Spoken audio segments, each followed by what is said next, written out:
Biarlah seperti pujian kami Tuhan. Kami selalu terhubung dengan-Mu. Bahkan melekat dengan hati-Mu Tuhan. Tidak ada jarak lagi antara kami dan Engkau. Engkau memeluk kami. Engkau menggendong kami. Engkau menuntun kami. Amin. Terima kasih Tuhan. Terima kasih untuk segala sesuatu yang sudah Tuhan buat dalam hidup kami. Kasih setiamu bukan teori semata-mata Tuhan, tapi sungguh sudah terpraktekkan dalam hidup kami masing-masing. Kami mengucap syukur buat penyertaan dan pemeliharaan Tuhan sampai dengan hari ini. Kami percaya Engkau tak pernah lepaskan tangan kami. Kalau Engkau sudah memimpin kami di hari-hari yang lalu, hari ini, maka kami juga percaya hari depan kami tetap berada dalam genggaman tangan-Mu. Tolong kami untuk hanya memandang kepada-Mu Bapa di dalam segala hal. Terima kasih untuk hadirat-Mu yang boleh kami rasakan, yang boleh kami nikmati sepanjang pujian kami. Sekarang kami akan mendengarkan firman-Mu Tuhan. Mari Engkau berbicara, mari Engkau bekerja, berkarya di antara kami. Sehingga firman ini bukan hanya kata-kata semata, tapi benar-benar boleh menjadi kuasa yang mengubahkan hidup kami. Terima kasih Bapak, Engkau memberkati hamba-hamba-Mu yang sudah melayani dalam pujian dan penyembahan. Baik WL, singer, para pemain musik, semuanya Tuhan akan pakai lebih lagi, Tuhan akan urapi lebih lagi, supaya mereka bisa lebih lagi melayani Engkau di tengah-tengah jemaat-Mu. Terpujilah nama-Mu Bapa. Dalam nama Tuhan Yesus Kristus kami siap menyambut firman-Mu. Puji Tuhan. Amin. Silahkan duduk kembali Bapak Ibu Saudara. Puji Tuhan. Serasa sudah merayakan Natal ya. Ada pohon terang, ada puji-pujian yang bernuansa Natal. Tapi pagi ini saya belum akan menyampaikan renungan tentang Natal. Cek, dikecilkan boleh? Ya, pagi ini kita akan mendengar firman Tuhan. Bapak Ibu Saudara, dalam waktu dekat kita akan mengakhiri tahun 2024. Sekarang sudah tanggal 15 Desember. Di mana-mana sudah banyak yang merayakan Natal ya. Di mana-mana sudah banyak yang bagi-bagi kado, tukar kado. Kemarin kami juga tukar kado sama youth dan senior. Dan puji Tuhan, sebentar lagi kita akan masuk ke tahun yang baru. Sejak kecil saya selalu bertanya, kenapa ya Natal itu kok didekatkan dengan tahun baru? Natal dan tahun baru itu cuma selisih 7 hari loh. Jadi Rabu 2 Rabu lagi kita akan merayakan Natal, Rabu depannya tahun baru. Ya. Jadi bagi beberapa orang Natal dan tahun baru itu adalah holiday. Betul? Ada banyak orang yang sudah, kalau saya punya grup di WA sudah bilang gini, kapan cabut? Kapan cabut? Nah, cabutnya ini ternyata bukan cuma keluar kota Bapak Ibu, tapi keluar negeri. Jadi mereka bilang tanggal 18 sudah cabut sampai 5 Januari. Wah, holiday beneran itu ya. Tapi kita harus tahu bahwa sebenarnya Natal bukan holiday, tapi holy day. Tahu bedanya? Holiday apa holiday? Liburan. Kalau holy day, hari yang kudus. Ya. Di akhir tahun biasanya kita akan melakukan evaluasi atas apa yang sudah terjadi sepanjang tahun yang sudah kita lewati. Tapi juga bikin resolusi, evaluasi dan resolusi untuk tahun ke depan. Resolusi itu apa sih? Gambaran kira-kira kita mau melakukan apa sih di tahun yang akan datang ini. Ya, mungkin kita pengen punya pekerjaan baru dengan gaji yang lebih tinggi. Mungkin kita yang belum punya teman, pikir, mbok tahun depan ya punya teman gitu loh ya. Mungkin yang sedang punya teman, mbok tahun depan bisa menikah gitu ya. Yang punya 1 anak, mungkin tahun depan bisa punya 2 anak. Nah, itu namanya resolusi. Bapak Ibu Saudara boleh membuat resolusi untuk tahun-tahun ke depan. Tapi tetap ingat bahwa kita perlu menundukkan semua rancangan kita pada kehendak Tuhan. Ya, jangan asal bikin wes pokoknya kayak gini, pokoknya kayak gini. Akhirnya semua cara kita akan tempuh. Pokoknya tujuan saya harus berhasil. Nah, itu mungkin yang perlu kita koreksi. Yakobus 4 ayat 13-15 mengingatkan kita untuk tidak melupakan Tuhan dalam merencanakan sesuatu. Nah, kenapa sih wong rencana aja kok enggak boleh? Kan bikin rencana suka-suka kita ya. Bebas kan? Tapi Yakobus ingatkan, karena kita tidak tahu apa yang terjadi besok. Kalau kita sudah susun rencana panjang, tapi ternyata besok kita pulang, bisa apa kita? Itu sebabnya kita perlu menyertakan Tuhan dalam setiap perencanaan kita. Kemarin Jumat saya sempat hadir ke Adijasa untuk my song ya, kalau ini melayat. Ada seorang teman yang suaminya berpulang. Padahal Rabu lalunya dia sempat bilang, Cidep tolong bantu doa ya buat suamiku. Suamiku stroke katanya gitu. Seminggu kemudian sudah pulang. Suaminya baru berumur 40 tahun. Stroke 2 minggu pulang. Ya, kita enggak tahu rencana Tuhan. Sebagai teman kita cuma mikir, aku enggak tahu rencana Tuhan atas hidupmu. Tapi tetap percaya bahwa Tuhan punya rencana dan rancangan yang terbaik. Saya sharing dengan Wiwit karena saya pasang di status, dia bilang, loh ke Adijasa? Iya, kemarin saya ke sana, saya melayat anaknya teman saya. Katanya dia gitu, hah? Anaknya temannya Wiwit? Loh berarti masih kecil dong, saya bilang. Umur 15 tahun. Jadi saya pikir 40 itu muda ya, tapi ternyata ada yang lebih muda yang sudah Tuhan panggil pulang.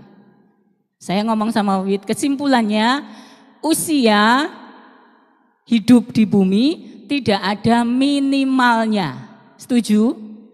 Maksimalnya ada. Berapa sih maksimalnya orang hidup? Khairil Anwar bilang, aku ingin hidup 1000 tahun lagi. Bisa? Kayaknya enggak ada ya sekarang. Alkitab aja cuma nulis 969. Itu salah. Setelah itu enggak ada lagi. Ya? Oke, kita tetap ingat bahwa hidup ini sudah milik Tuhan. Jadi kita enggak boleh suka-suka kita ya, enggak boleh suka-suka kita. Kita merencanakan apa, kita berpikir apa, kita harus ingat bahwa Tuhan itu yang punya kita. Puji Tuhan, pagi ini kita akan masuk ke dalam renungan firman Tuhan. Saya ambil judul Don't Look Back. Apa artinya? Jangan menoleh ke belakang. Noleh kok nggak boleh sih ya? Noleh aja loh, gitu ya. Kalau saya bilang jangan menoleh ke belakang, apa yang Bapak Ibu Saudara ingat? Iya, istri Lot lupa dia menoleh ke belakang. Hai, jadi tiang garam. Kemarin kami melakukan lomba-lomba menyanyi puji-pujian. Bu Lena, hari ini beliau nggak hadir, dia bilang, lagu-lagu sekolah minggu aja yang dilombakan, aku bisa katanya. Kalau lagu-lagu baru nggak bisa. Pagi ini saya akan menyampaikan maaf ya saudara, biasa di sekolah minggu. Renungan tentang istri Lot yang lupa dia menoleh ke belakang. Akhirnya dia jadi tiang garam. Kita mau baca alamat cerita ini ada di mana? Ada yang tahu? Tapi ini enggak ada hadiahnya. Kejadian pasal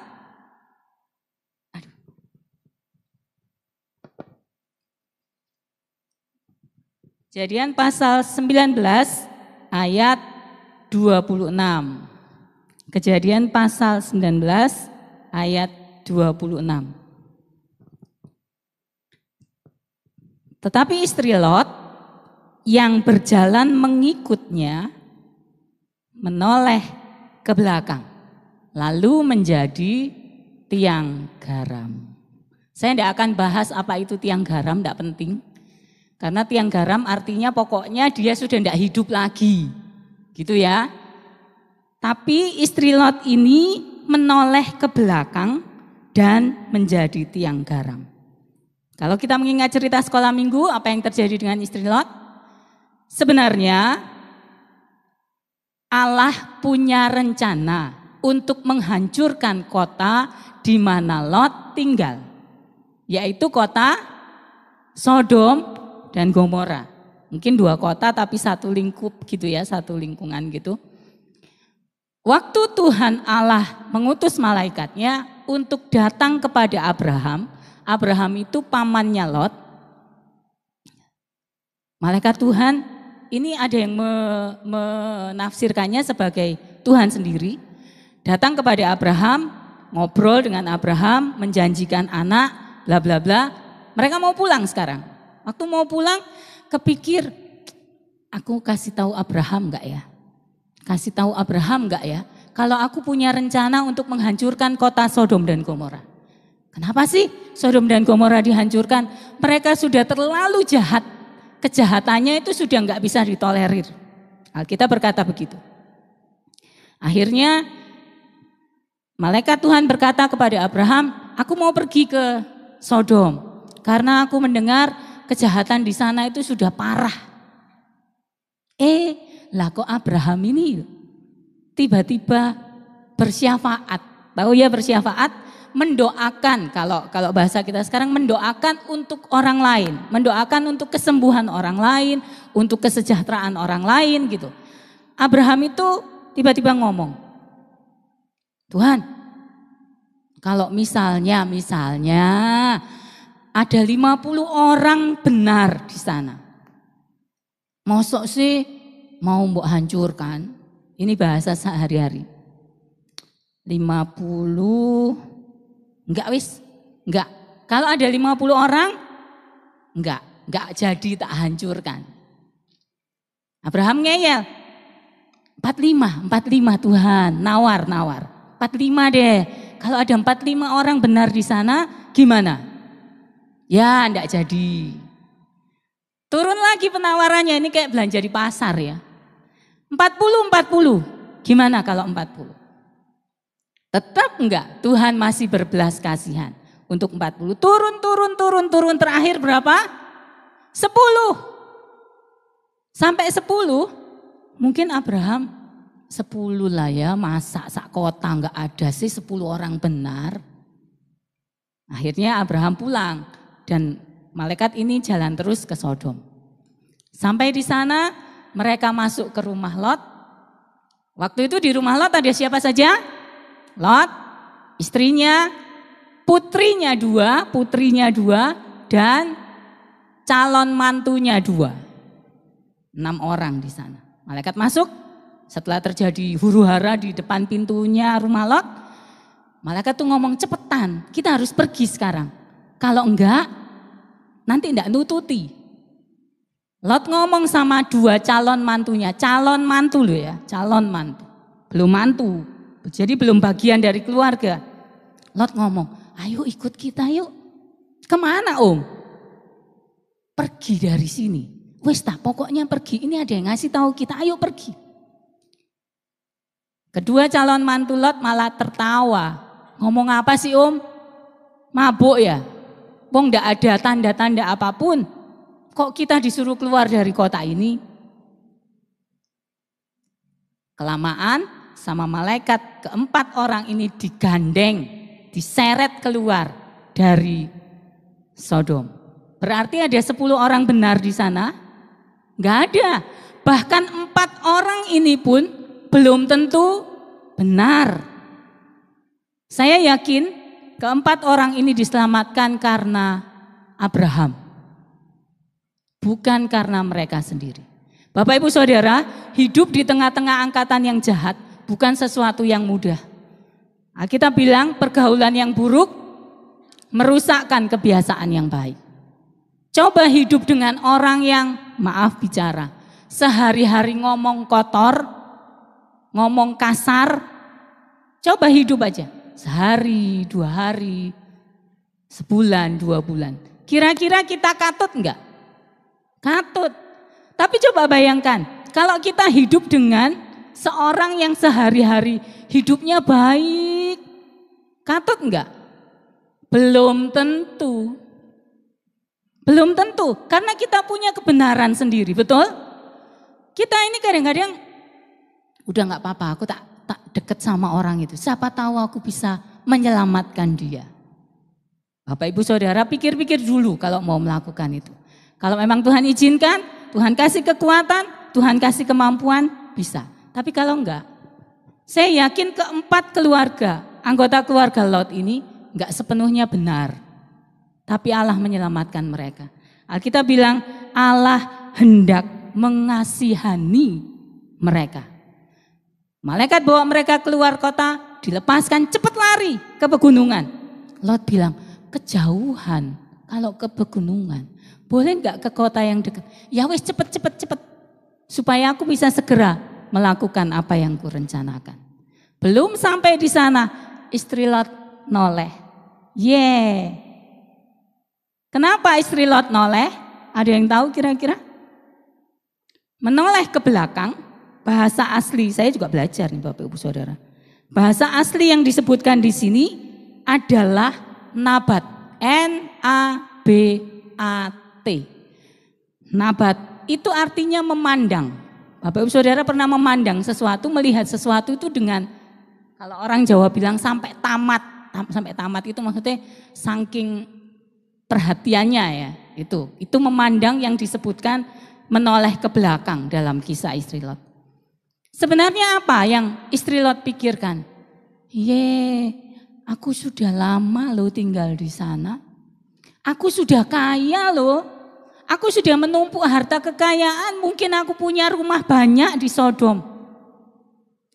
Kok tiba-tiba, halah cuma berapa jam disuruh pergi meninggalkan. Ada rasa sesal di hati istri Lot. Menoleh ke belakang berarti menyesal, meninggalkan apa yang sudah dipunyai sekarang. Bapak Ibu Saudara, terkadang kita harus mengambil keputusan untuk sungguh-sungguh maju dan udah enggak noleh lagi ke belakang. Penting maju. Istri Lot ini rupanya hatinya masih terikat pada kehidupan yang lama. Bapak Ibu Saudara ingat bangsa Israel? Israel itu dibawa Tuhan keluar dari Mesir. Perjalanannya enak? Enggak enak. Perjalanan yang seharusnya cuma berapa hari dibuat jadi 40 tahun. Apa yang sering disungut-sungutkan bangsa Israel?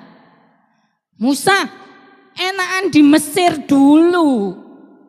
Bisa makan timun, selada, mungkin daging sesekali.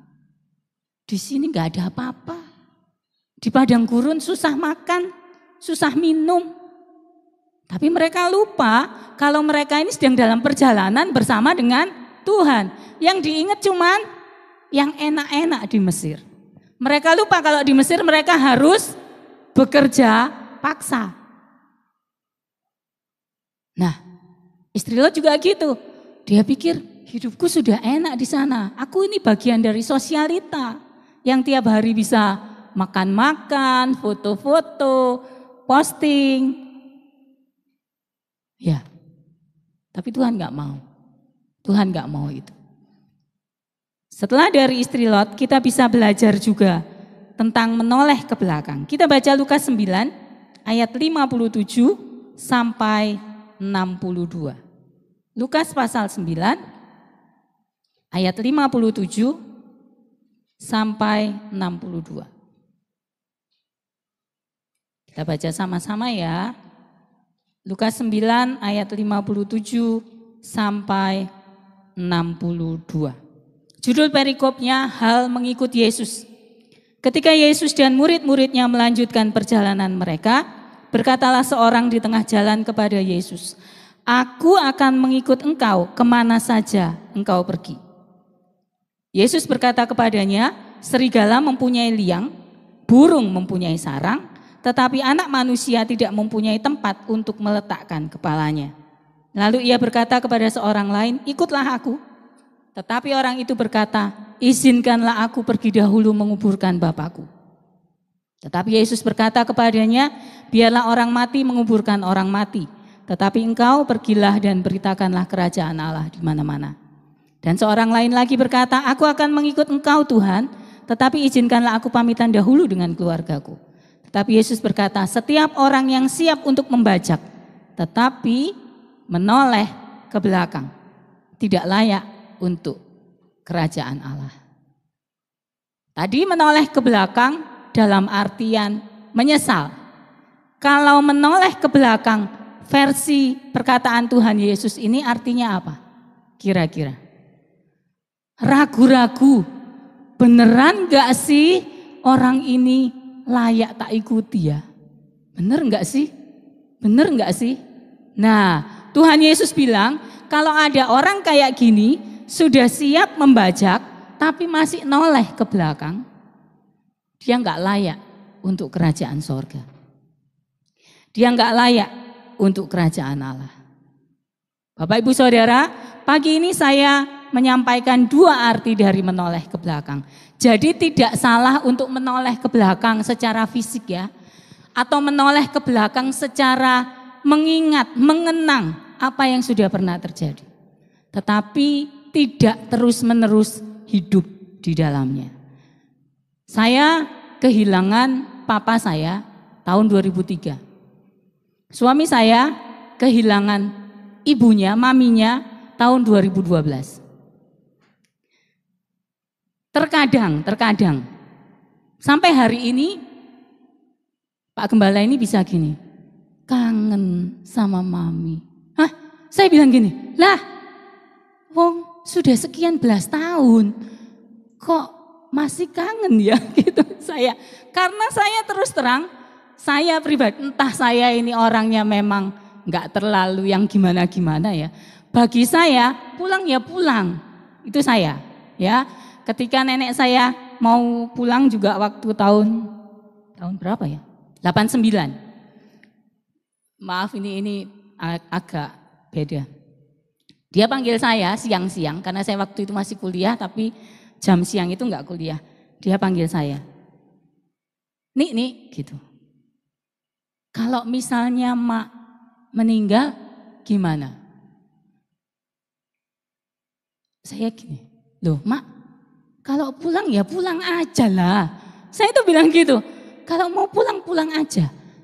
Bukannya Tuhan Yesus ngomong kalau mak pulang berarti ketemu Tuhan ya. Kan enak ya, saya bilang gitu. Tapi mungkin bagi beberapa orang, saya ini cucu yang kurang beres mungkin ya. Saya cuma bilang, kalau mau pulang ya pulang aja. Gitu, karena saya secara pribadi tahu hidup di bumi ini bukan kehidupan kita yang sebenarnya. Hidup kita yang sebenarnya adalah bersama dengan Tuhan di sorga. Kita bilang, saya kalau ngomong sama teman-teman gini, kita kalau nyanyi gini, lebih dekat padamu, itu kerinduanku. Lebih dekat ada dua sisi, ya. Lebih dekat melekat beneran. Apa yang Tuhan mau kita tahu.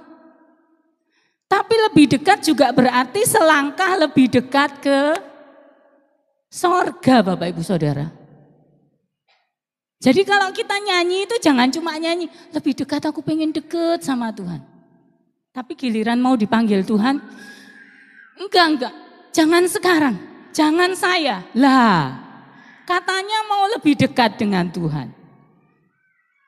Ya, oke, kembali ke inian kita.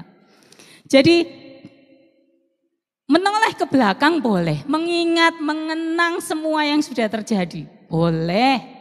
Tapi jangan hidup di dalamnya. Ya, misalnya gini. Aku nyesel banget kenapa aku hidup di tengah keluarga, di tengah papa mama yang miskin, gak punya apa-apa. Menyesali masa lalu. Lah buat apa? Kita tidak bisa mengubah masa lalu.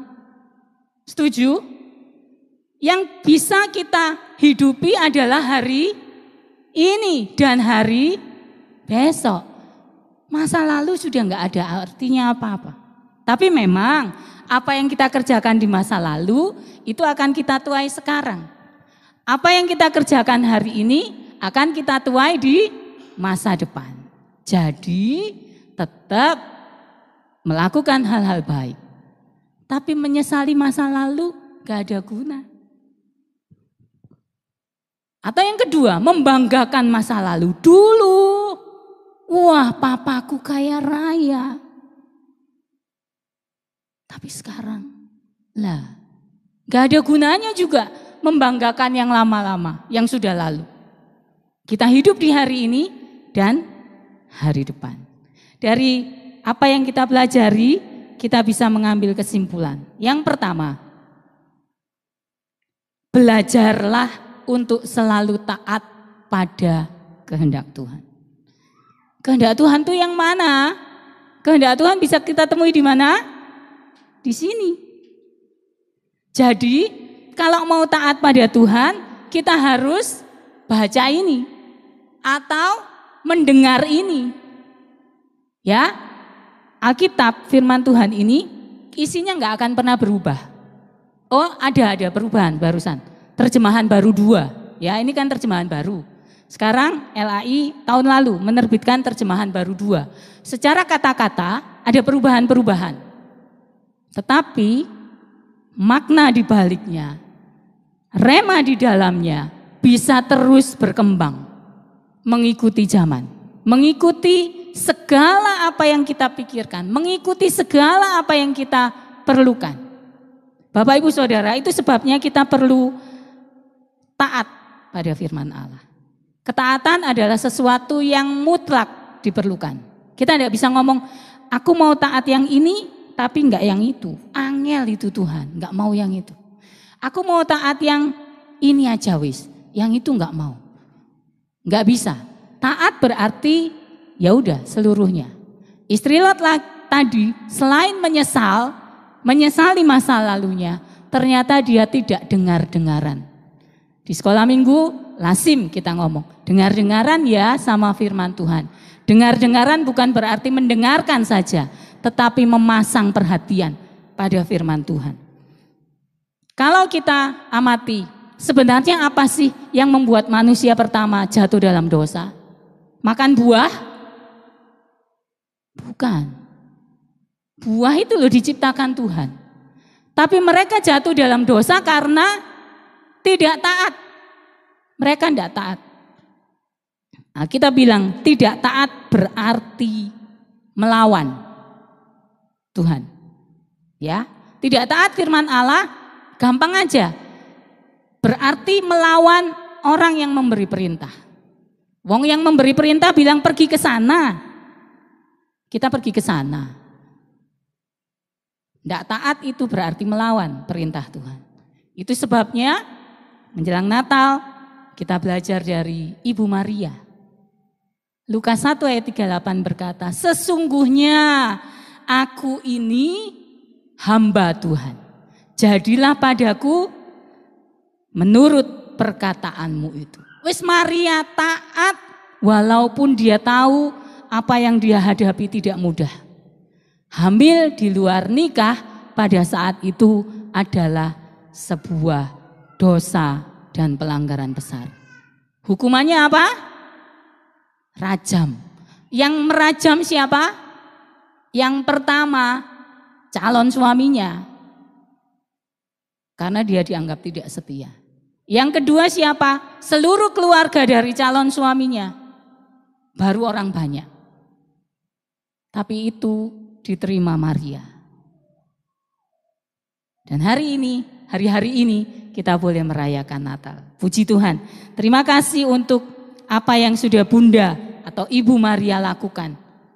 Untuk taat pada kehendak Tuhan. Sesungguhnya aku ini hamba Tuhan. Jadi hari-hari ini kalau kita sudah merasa taat, aku loh tiap minggu ke gereja, enggak telat. Aku loh pelayanan WL di sini. Aku loh singer, aku loh main musik, kasih persembahan, kasih perpuluhan, sudah semua. Tapi jangan suruh aku mengampuni orang itu. Pilih-pilih. Pilih-pilih perintah Tuhan. Ini sudah, itu enggak. Enggak bisa seperti itu ya. Taat berarti melakukan semua yang Tuhan mau. Jatuh dalam dosa boleh, tapi cepat bangun lagi. Jatuh, bangun lagi. Ya, Bapak Ibu Saudara, saya ingatkan Yohanes 14 ayat 15 berkata bahwa bukti dari mengasihi Tuhan bukan cuma ngomong, aku mengasihi Tuhan, enggak kayak gitu. Tapi melakukan perintah Tuhan. Jadi yang pertama kita belajar bahwa kita harus taat, tunduk pada kehendak Tuhan. Yang kedua, kita harus melepaskan masa lalu, fokus pada kehidupan masa kini dan masa depan bersama Tuhan. Bapak Ibu Saudara, dari apa yang kita baca di Lukas pasal 9 tadi, kita belajar bahwa keputusan untuk mengikuti Yesus memang tidak mudah bagi orang-orang yang awalnya tidak terlahir dari keluarga Kristen. Ya, mungkin ada di antara kita yang tidak dari lahir Kristen.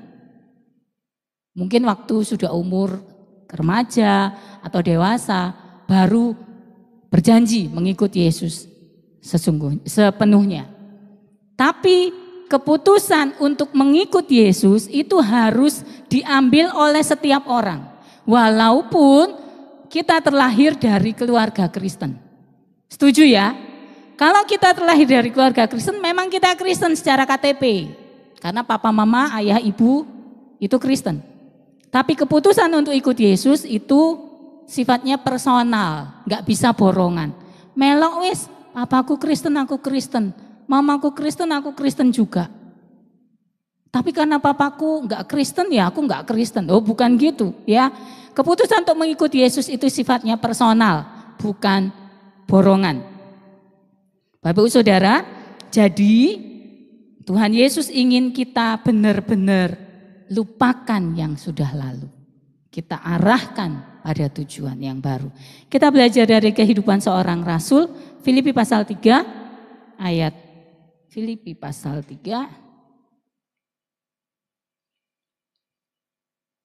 1 sampai 16. Kita tidak akan baca semuanya, tapi dari sini nanti kalau Bapak Ibu baca, Rasul Paulus bukan orang yang biasa-biasa saja. Kita akan baca di ayat 4 ya, ayat 4 mulai. Sekalipun aku juga ada alasan untuk menaruh percaya pada hal-hal lahiriah. Jika ada orang lain menyangka dapat menaruh percaya pada hal-hal lahiriah, aku lebih lagi. Aku disunat pada hari ke-8. Aku dari bangsa Israel. Aku suku Benyamin. Aku orang Ibrani asli. Tentang pendirian terhadap hukum Taurat, aku orang Farisi. Tentang kegiatan, aku penganiaya jemaat. Tentang kebenaran dalam mentaati hukum Taurat, aku tidak bercacat. Weh, hebat ini Paulus. Tetapi apa yang dahulu merupakan keuntungan bagiku, sekarang kuanggap rugi karena Kristus. Malahan segala sesuatu kuanggap rugi karena pengenalan akan Kristus Yesus Tuhanku lebih mulia daripada semuanya. Oleh karena dialah aku telah melepaskan semuanya itu dan menganggapnya sampah supaya aku memperoleh Kristus. Paulus melepaskan semua yang dia punya. Bahkan ada yang berkata, maaf, Paulus ini sebenarnya menikah. Tapi dia terpaksa menjadi tidak menikah. Dia lepaskan semuanya. Istrinya juga. Karena dia memilih mengikuti Yesus. Dia sudah tidak ingat yang lama-lama. Dia mau fokus ke depan. Kita belajar seperti Paulus. Kita baca juga ayat 13. Saudara-saudara, aku sendiri tidak menganggap bahwa aku telah menangkapnya. Tetapi ini yang kulakukan. Aku melupakan apa yang telah di belakangku dan mengarahkan diri kepada apa yang di hadapanku. Dan berlari-lari kepada tujuan untuk memperoleh hadiah, yaitu panggilan sorgawi dari Allah dalam Kristus Yesus. Jadi mari kita belajar dari Paulus. Dia tidak mengingat lagi apa-apa yang sudah lewat. Yang lewat ya sudah lewat. Sekarang kita maju terus dalam Tuhan. Tidak pernah menyesali apa yang sudah terjadi. Tidak pernah membanggakan apa yang sudah pernah dimiliki. Tapi sekarang fokusnya kepada kerajaan sorga. Ada satu contoh lain lagi yang saya hendak sampaikan. Kristus Yesus. Kristus Yesus itu tidak pernah nyesel turun ke dunia. Tidak pernah nyesel. Sepanjang ayat-ayat yang kita baca dia tidak pernah ngomong, aduh cek angele yo. Enggak. Dia tetap fokus. Padahal dia pernah juga loh tiba pada titik terendah. Tuhan Yesus ngomong, Bapa kalau boleh aku enggak usah minum cawan ini. Tapi dia enggak berhenti di situ.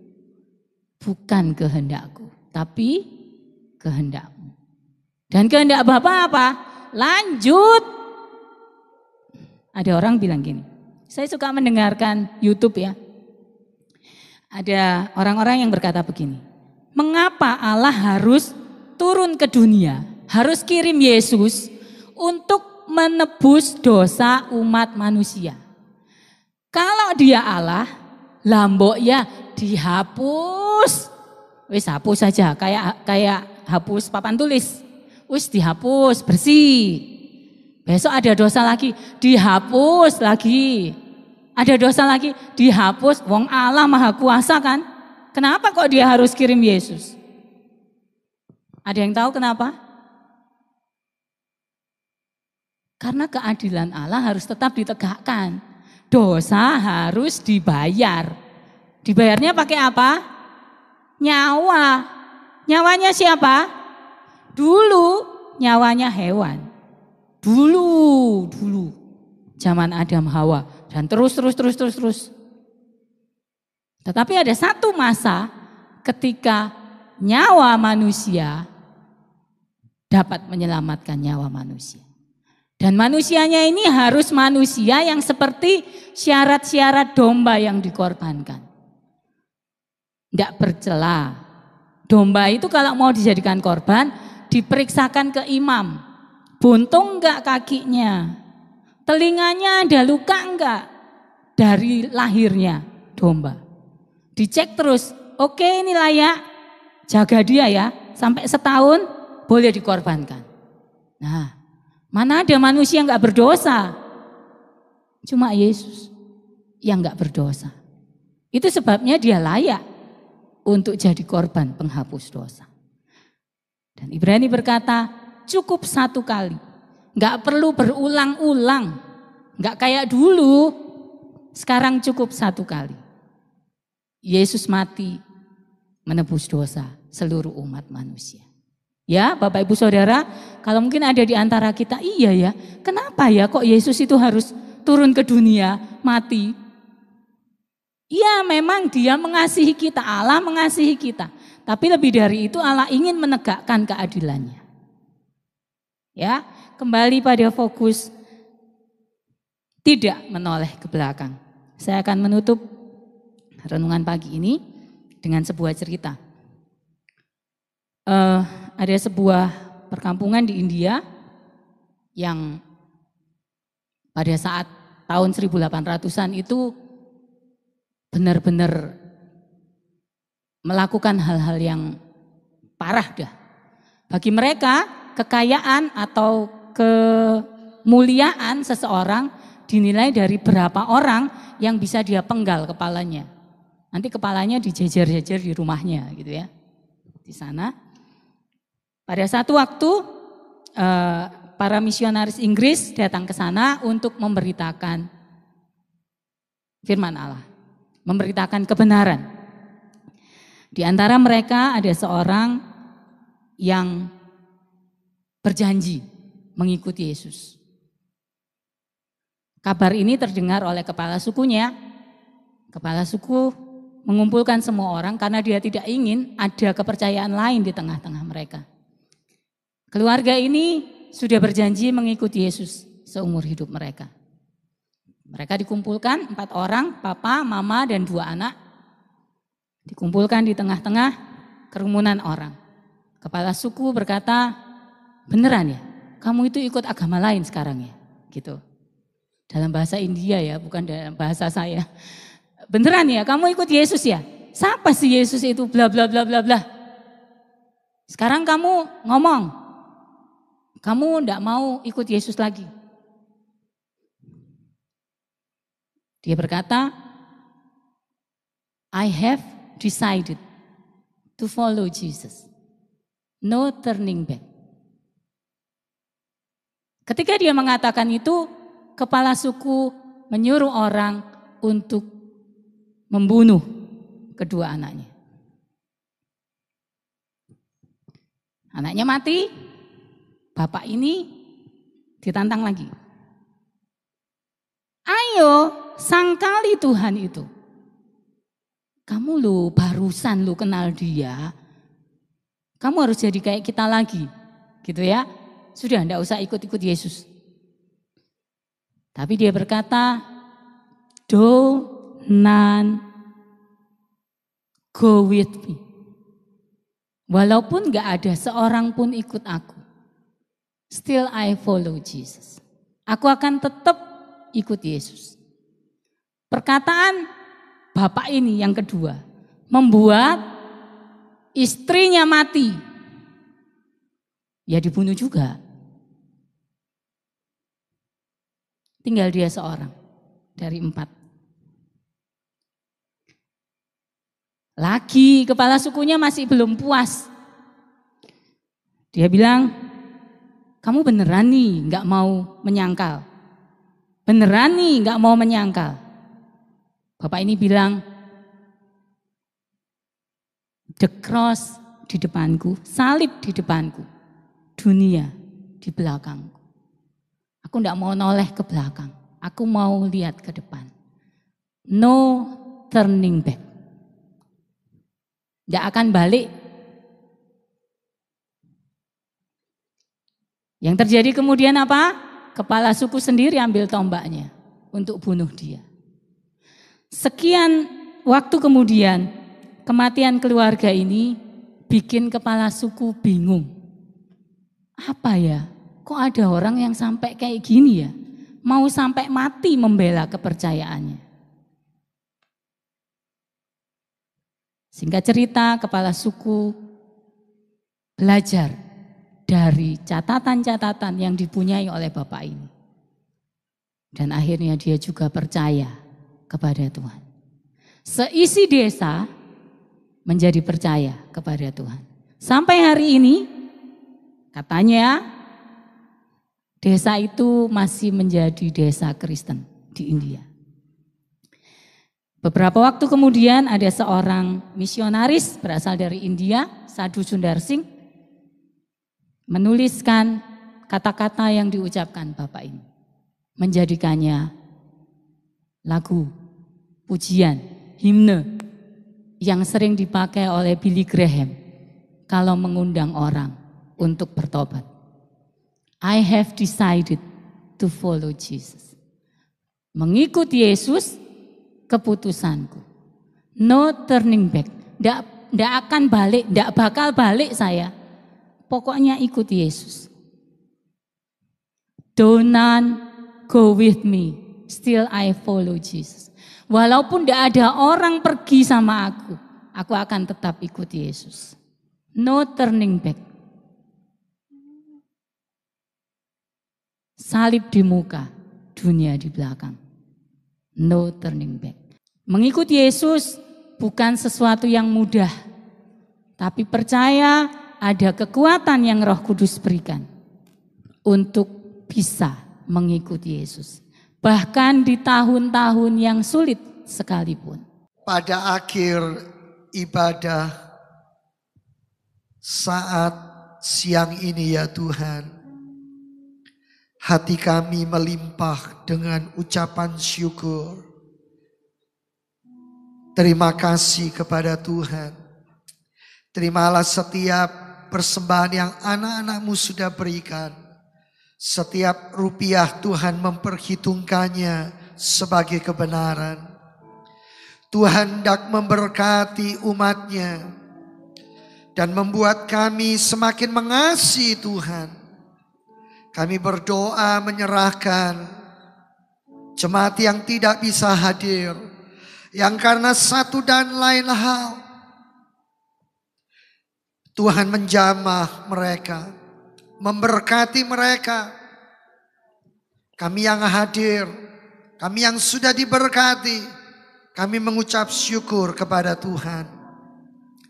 Sebelum kami pulang meninggalkan gereja ini untuk sementara waktu, kami mendoakan bangsa dan negara kami, Bapak Presiden dan wakilnya yang sudah terpilih, jajaran para menteri, juga DPR, MPR, Polri, TNI, semua diberkati oleh Tuhan. Para gubernur, para wali kota, bahkan pemerintahan sampai tingkat RW, RT, semua diberkati. Indonesia akan penuh kemuliaan Tuhan. Indonesia milik Tuhan Yesus. Kami berdoa menyerahkan Natal yang sedang, sudah dan akan berlangsung. Hamba-hamba Tuhan, biarlah semua diberikan kesatuan hati untuk meninggikan dan memuliakan Kristus Raja di atas segala raja. Dan biarlah Tuhan, peringatan akan kelahiran-Mu sungguh-sungguh menyukakan hati-Mu. Tuhan menolong dan memberkati kami, supaya kami boleh semakin mengasihi Tuhan. Kami serahkan seluruh partner-partner pelayanan dimanapun beliau berada. Tuhan, tangan kasih-Mu menjangkau, memberkati dan menyatakan kemuliaan-Mu bagi mereka semua. Sebentar kami akan berpisah sementara waktu. Kirimkan para malaikat untuk menjaga menopang kami. Kami serahkan Bapa seluruh kehidupan kami sekarang bahkan sampai selama-lamanya. Kami milik Tuhan Yesus. Kami kepunyaan Tuhan Yesus. Jemaat yang dikasihi Tuhan, angkatlah kedua belah tangan-Mu. Arahkan pandangan-Mu kepada sorga. Sekarang terimalah berkat dari Allah Bapa, cinta kasih, anugerah kemurahan dari Tuhan Yesus Kristus Sang Putra, serta persekutuan di dalam Allah Roh Kudus akan memimpin, menyertai dan memberkati kehidupanmu sekarang bahkan sampai selama-lamanya. Pulanglah, terimalah berkatnya dan jadilah engkau berkat. Dengan nama Tuhan Yesus Kristus kami berdoa dan mengucap syukur. Puji Tuhan. Amin.